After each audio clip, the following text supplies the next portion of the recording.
O programa a seguir tem classificação indicativa livre. Orelha, boca, nariz, sobrancelha. Essas são partes do corpo comumente perfuradas para a colocação de piercings.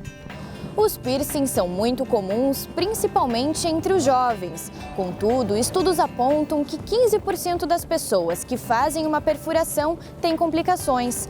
No programa de hoje, você vai descobrir tudo sobre os piercings e quais os cuidados necessários para não prejudicar a saúde. O Olho Clínico está no ar. Fique com a gente!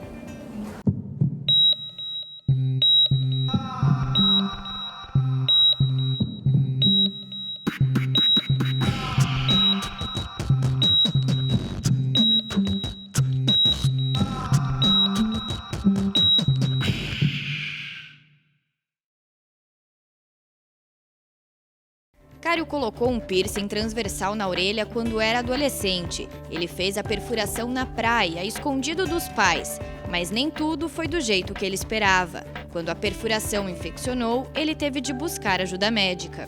Ele tem uma entrada na base da orelha e uma no topo dela. Eu tive logo uma inflamação. Por quê? Eu tinha pouquíssimas informações sobre o piercing e eu escolhi qualquer tipo de joia, eu fiz em qualquer tipo de estúdio. O estúdio, de fato, era limpo, o procedimento, acredito que até hoje tenha sido correto, mas em questão de 2 dias ela estava muito inflamada e pouco depois disso ela já começou a infeccionar. Um dos furos começou a infeccionar. Por sorte, eu tinha médicos na família. Então eles me disseram a hora de tirar, vai no hospital, tá feia a situação. Não deu certo, tive que tirar em questão de 1 semana, eu tirei o piercing. Tempo depois disso, continuou piorando, mesmo sem o piercing. Minha orelha cresceu, tanto em tamanho quanto em largura, e a infecção continuava. Aí vem uma questão bastante difícil, que foi o tratamento médico que eu tive na cidade, que era a cidade de Balneário Camboriú. Foi um tanto quanto negligente por parte dos médicos. Existiu um pouco de preconceito nessa situação e como vocês podem ver, eu tenho uma cicatriz até hoje por conta de um tratamento que não levou os antibióticos certos. Eu colocava para os médicos que, olha, esse antibiótico não está funcionando e me diziam que era assim mesmo, que eu devia continuar usando. Subi para Curitiba. Quando mostrei para o meu médico de confiança da família, ele falou, a situação realmente está feia, você vai ter que usar... Ele me deu antibióticos mais fortes, tive que tomar 7 injeções e aí eu consegui uma melhora disso. A perfuração corporal surgiu muito antes do que se imagina. Alguns estudos dizem que foi há cerca de 5.000 anos. A técnica podia expressar crenças espirituais e até mesmo um momento de transição. O piercing é uma joia que pode ser colocada em várias partes do corpo. A perfuração é feita com uma agulha especial. Os mais comuns são os piercings na língua, orelha e nariz, mas podem ser colocados em locais como mamilos e órgãos genitais. Mas atenção, não é qualquer parte do corpo que pode ser perfurada. Algumas partes da boca, por exemplo, podem provocar complicações. Isso existe muito vamos dizer, de pessoas... Cada um tem um pouco da sua visão, da sua percepção, tá? Então, perfurações que eu, por exemplo, não faço, bochecha, freio sublingual, tá? Que também tem o risco de você atingir um canal salivar, tá? Além de que você vai ter que respeitar a gravidade, a lei da gravidade. Tudo que você se alimenta, onde vai acumular sujeira? Abaixo do teu freio, abaixo da tua língua, né? No palato inferior. O que acontece? Essa sujeira que vai proliferar no local vai fazer com que contamine a própria perfuração, né? É uma perfuração super sensível, então como que você vai segurar uma peça com delicadeza, com algo limpo e fazer a limpeza, a higienização, da mesma forma que você faz dos dentes. Então algo que está em fase de cicatrização, não tem como fazer uma limpeza tão rígida do local. Então são perfurações que no meu ponto de vista não funcionam. Serve mais para dar problema, dor de cabeça e contaminação. Se, por exemplo, existe o piercing genital do clitóris, que é o piercing genital feminino. Se o clitóris não for avantajado, né, de médio para grande, é uma perfuração que eu não faço. Clitóris pequeno e interno, como você vai fazer um piercing num local onde não tem algo avantajado, algo que você tenha onde fazer essa perfuração? Então eu prefiro deixar muitas perfurações de lado por conta dessa questão de anatomia. As perfurações das cartilagens podem trazer problemas à saúde porque são áreas do corpo pouco vascularizadas. Quando aparece alguma infecção, o fluxo de anticorpos e até mesmo dos antibióticos é muito baixo porque há pouca circulação sanguínea no local. Além de ser demorado, o tratamento nem sempre evita cicatrizes e deformações. Veja bem, o grande problema foi que eu não estava conseguindo a cicatrização por conta da infecção. Quando eu consegui acabar com a infecção, a cicatrização foi bastante rápida. A minha orelha ela mudou de tamanho, ela cresceu com a infecção. E quando ela diminuiu até um pouco mais do que o tamanho normal dela. Ela ficou uma marca bastante feia, ela não me incomoda muito, então eu ainda não arrumei ela, alguma coisa assim. Mas a cicatrização foi um tanto quanto difícil no ponto de vista da infecção. Mas logo depois da infecção ela cicatrizou normalmente.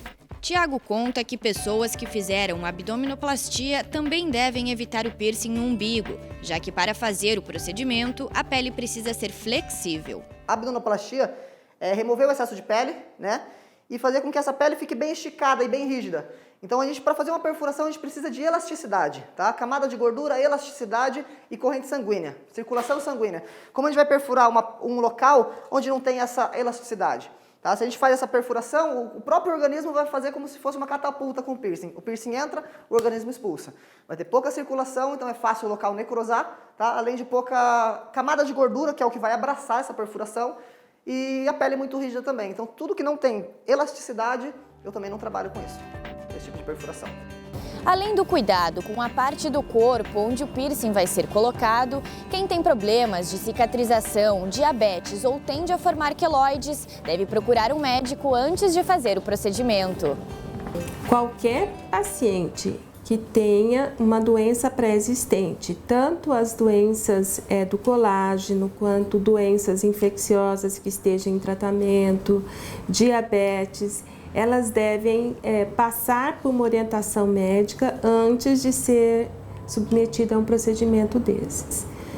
Porque é evidente que se a doença, a patologia de base não estiver controlada, essa pessoa vai estar mais vulnerável e ter alguma complicação, poderá ser mais fácil ter alguma complicação. A escolha da joia também merece cuidado. Algumas podem causar alergia. Para evitar problemas, o mais indicado é optar pelas de aço cirúrgico, titânio e ouro. Piercing, vai aparecer a alergia ao piercing, ela aparece geralmente ao material. E há uma tentativa do corpo em expulsar, então forma uma inflamação ao redor do orifício. É muito comum, esse sim eu considero mais comum do que as reações aos pigmentos. E teoricamente, as joias não deveriam causar nenhum tipo de irritação por serem joias de aço cirúrgico. Mas na prática a gente vê que tem muita gente que é alérgica e acaba desenvolvendo essa hipersensibilidade às joias. A mais segura seria de titânio. É importante lembrar também que procedimentos feitos com agulhas podem transmitir doenças como hepatite B e C e HIV. Por isso, o cuidado com os materiais deve ser redobrado. A pessoa que está tendo... que está sendo submetida ao procedimento, ela contrair uma infecção, e daí a gente tem que pensar nas doenças que são transmitidas pelo sangue. Então, hepatite B, hepatite C, sífilis, HIV. Então, o que eu tenho de dado científico, que tem alguns autores que dizem que para você contrair hepatite C e B, sendo contaminado por uma agulha que tinha sido contaminada com o sangue de uma hepatite C ou hepatite B, em torno de 12 a 16%. A transmissão de HIV com uma agulha contaminada seria em torno de 0,5%. A perfuração corporal é considerada um procedimento cirúrgico, por isso a asepsia ou higiene dos materiais e do estabelecimento onde o piercing será colocado devem ser muito bem feitas para evitar complicações. Então eu trabalho primeiramente com material 100% estéril, tá? Não é 99, 98, é 100%. Desde uma luva, um campo, uma joia, uma agulha, a gaze que vai ser feita a antisepsia da orelha dela, né, no local a ser perfurado, um palito que eu vou fazer marcação também vai estar estéril. Então tudo que eu vou trabalhar, tudo que eu vou tocar para inserir dentro do corpo dela, essa peça, vai estar tudo estéril.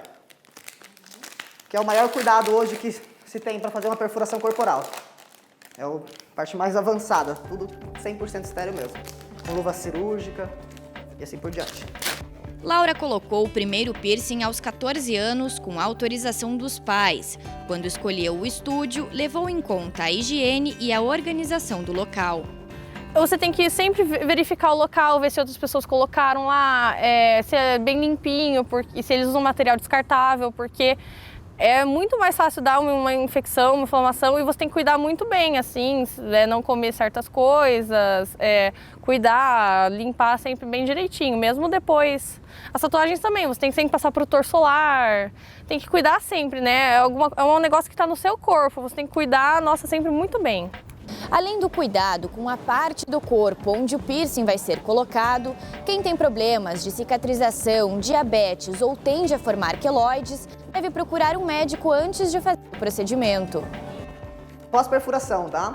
Cada local tem um determinado cuidado, tá? Específico. Mas vamos dizer, para um piercing facial e corporal, o maior cuidado que eu sempre tento educar meu cliente é pancada, tá? Cuidar com atrito, puxão, com toalha de banho, trocando de roupa, travesseiro, cobertor, não movimentar, tá? Não mexer, não tocar no seu piercing, principalmente com a mão suja, tá? Então a gente tem proliferação de bactéria através de suor, pó, poeira. Se você movimenta esse piercing, essa joalheria, essa bactéria que está se proliferando ao redor da perfuração, você vai jogar para dentro.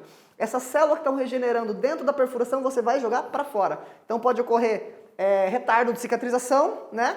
Além de você poder influenciar uma possível infecção também, tá? Não pressionar dormindo em cima, não movimentar, não fazer a remoção da joia por nada em fase de cicatrização. A primeira troca de joalheria, eu indico sempre o cliente retornar no meu estúdio, tá? Pra gente acompanhar, ver se ele tá com uma porcentagem boa de cicatrização pra gente poder fazer essa troca, né? E não acabar se machucando sozinho, trocando.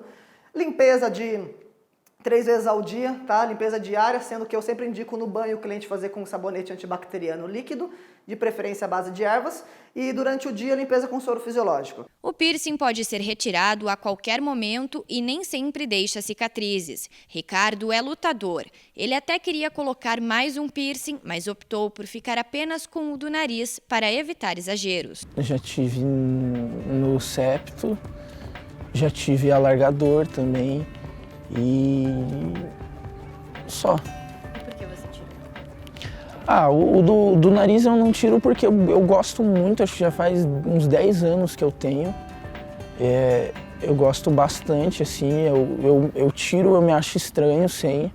Eu acho que fica uma coisinha a mais, assim, sem exagero, não tem outros 10 na minha cara. Então eu não tiro de jeito nenhum, já pensei algumas vezes. Os outros, alargador, essas coisas, a higiene ela é cansativa, é uma coisa que você tem que estar ali cuidando toda hora. Não é igual o brinco, que você tira ali e pronto, está resolvido. É uma coisa, na verdade não é higiênico, né? Pelo contrário, é fedido, é sujo. E os outros eles acabavam atrapalhando, assim, eu ia ter que ficar tirando e colocando toda hora. Pelo que eu faço, eu não posso tá usando, é perigoso engatar, arrancar fora, tal, então, não. Procurar um ambiente limpo, um bom profissional, escolher bem que parte do corpo vai ser perfurada e tomar todos os cuidados antes e depois do procedimento são boas maneiras de fazer intervenções corporais sem prejudicar a saúde. E se você quer rever este ou outros programas, é só acessar o nosso site e as redes sociais. Até semana que vem!